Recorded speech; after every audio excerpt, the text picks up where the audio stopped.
שלום, הגעתם לקסמים של אוריאל. היום אני מעלה קסם כבר שלישי. אוקיי, נערב את החבילה. יש לי פה מתנדבת. תבחרי שתי קלפים.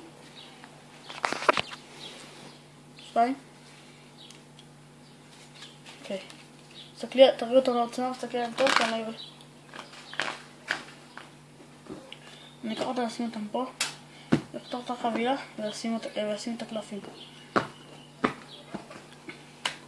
אחרי שאני אשים את הקלפים אני אקח את החבילה ואחתוך אותה. עכשיו אני אתן עוד עיבוב קטן לחבילה. הקלפים באמצע החבילה פה, נכון?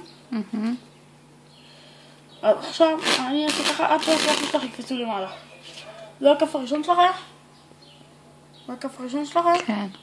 אני אקח אותו, אניח אותו פה. שימי עליו את היד שלך הכי חזק. תגידי אותו. נכון השש פה? כן. אני אקח קלף ושפשף אותו על היד שלך. הרגש משהו יתחלף? כן. כי השש קפץ לפה. ושלוש פה. אז פה מישהו רוצה ללמוד שירשום תגובות או מעל 30 צפיות. תודה.